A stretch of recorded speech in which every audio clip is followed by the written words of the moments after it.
grab.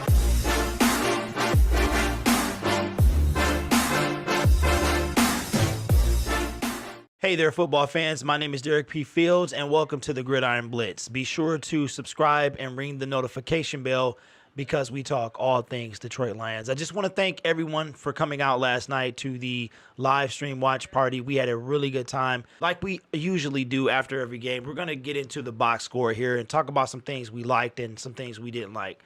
Well, first of all, it was good to see Matthew Stafford, but on the flip side of that, we had two injuries.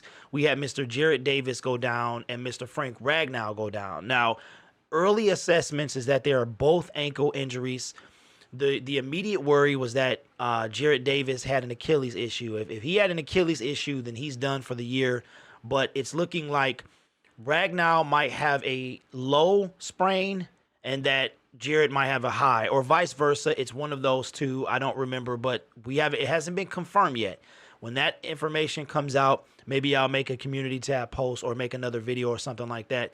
But right now, it's just the early assessments. And I thought about this last night. I said, when Kevin Durant got hurt back in June, they knew immediately it was his Achilles.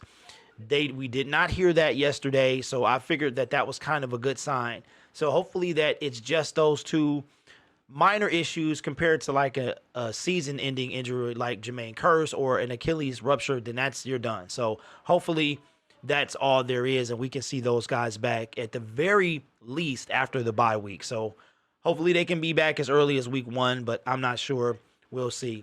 I don't think if they're 100%, though, we shouldn't, at least 85, 90%, we shouldn't rush them back. But all right, so let's get into the box score. Matthew Stafford made his first and only preseason appearance yesterday, and he went 12 for 19 for 137 yards and a TD. Now, whose numbers does he look? Those look familiar.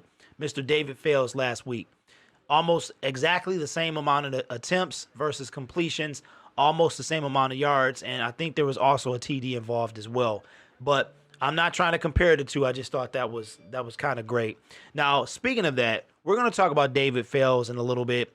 David Fales regressed, but I can't really put it all on him. The man didn't have any time to throw. So now I will say this, Josh Johnson looked a lot better than he did last week. And I know he's been in for 5 days and yada, yada, yada, blah, blah, blah. He still looked really bad. So yesterday he looked way, way better. He looked better than David Fales. And it's going to be kind of a little curious to see if the Lions are going to keep Savage, what's going on with him, if they're going to keep 3 QBs, and if they only keep 2, which one of these 3 guys are going to make it? Because I'm a little concerned about Savage having, not seen any action in 2 weeks now. So he got hurt during the Patriots game.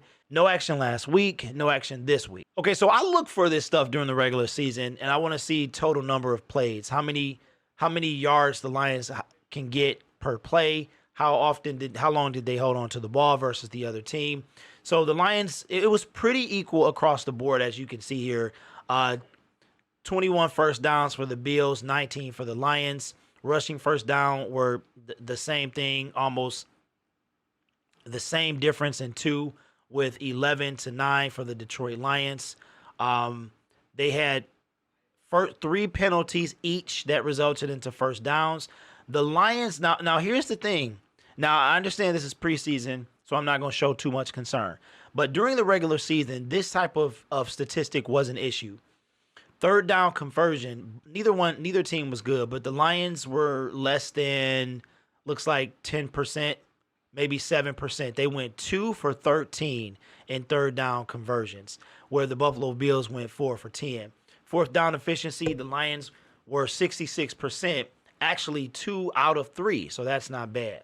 Total plays, 67 for the Detroit Lions, 57 for the Buffalo Bills. Total yards, 317 for the Detroit Lions and 350 for the Buffalo Bills. I did see that the Detroit Lions had the worst ranked offense in the preseason. So they definitely stepped their game up with this game and was able to cross over 300 yards, which I think is the first time they've actually done that in the preseason. I'm not sure. Total drives were both 12 across the board.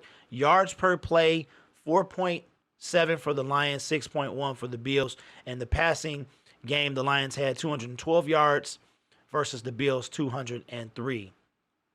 So we'll go down. No interceptions by either quarterback on either team, even the backups. We did have one that was negated by the worst call I think I've seen since. I mean, the NFL is ridiculous. Here on one hand, you have the overdramatic challenging of the calls that the refs are trying to figure out what they're going to get away with during the season. That's not why this was created. But anyway, that's a different video. But the roughing the passer call was like the worst call ever.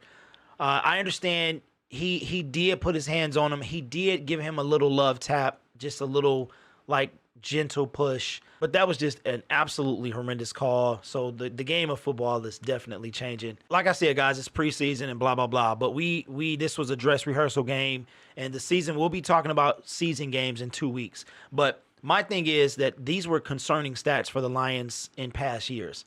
And the yards per pass were 5.4 for the Detroit Lions to 8.1 for the Buffalo Bills.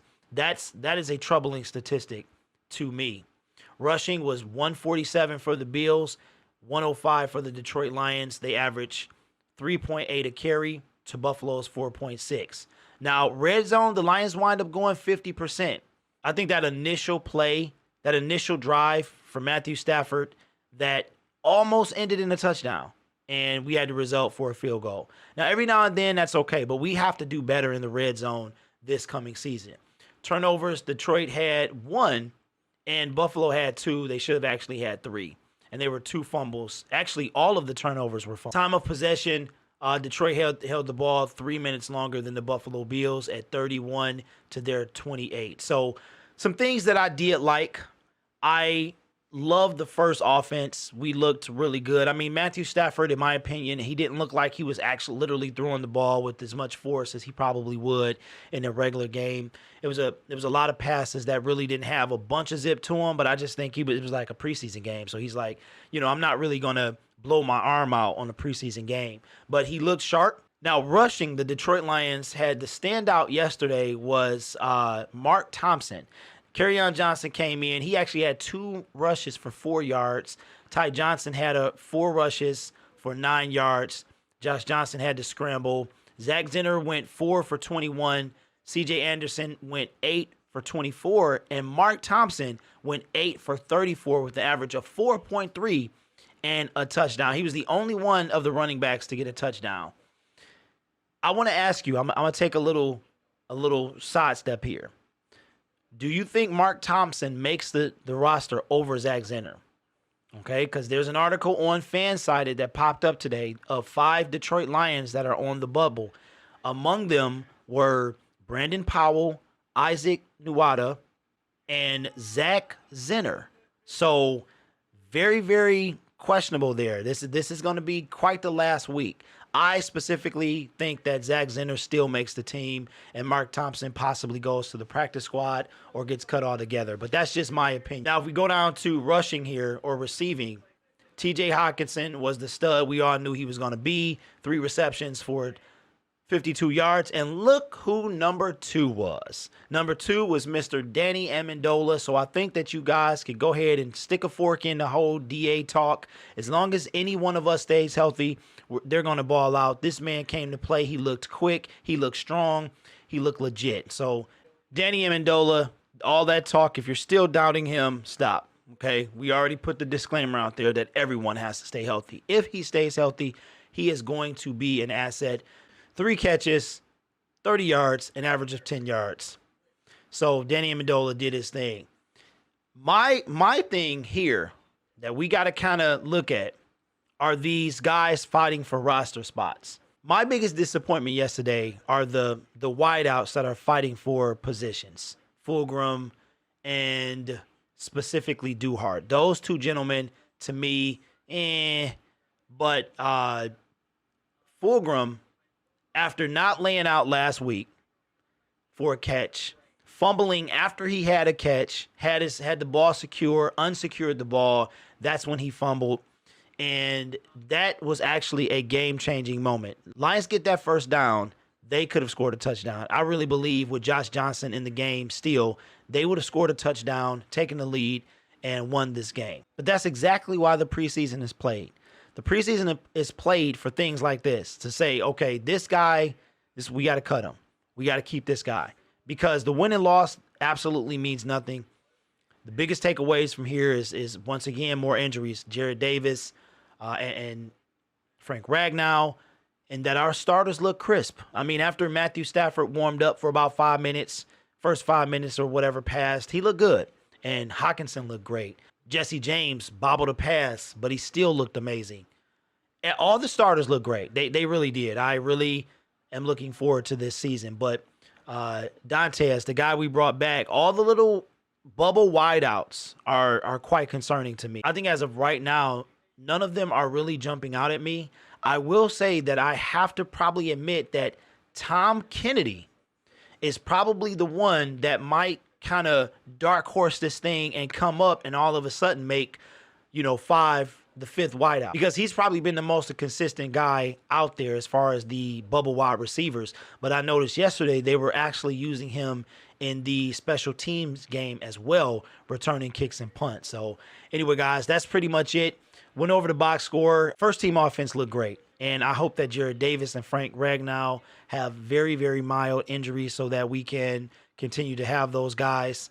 Logan Thomas, there was a Logan Thomas sighting. He did have 1 catch for 6 yards. So I hadn't been missing him up until now. But Cunningham, it was a lot of Brandon Powell dropped a catch. Lasley, a lot of guys that are on the bubble did not show up yesterday when they were given opportunities too. So it's going to be a real interesting 4th preseason game. I expect to see no starters on probably either side, really, as we prepare for week 1. So leave your comments below, guys. What did you think of the 3rd preseason game? What are your thoughts of our first team offense? Defense is stout, especially the run. The run D, it's going to be tough to run on the Detroit Lions. So that's going to be an interesting thing. So hopefully we can have a top 10 run defense and maybe a top 10 defense overall.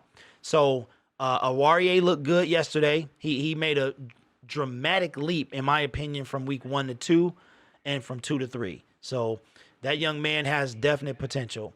Anyway, my name is Derek P. Fields. This is the Gridiron Blitz. Be sure to ring the notification bell after you subscribe so you won't miss another video. Also, check the description for the members of the Sports Movement Network.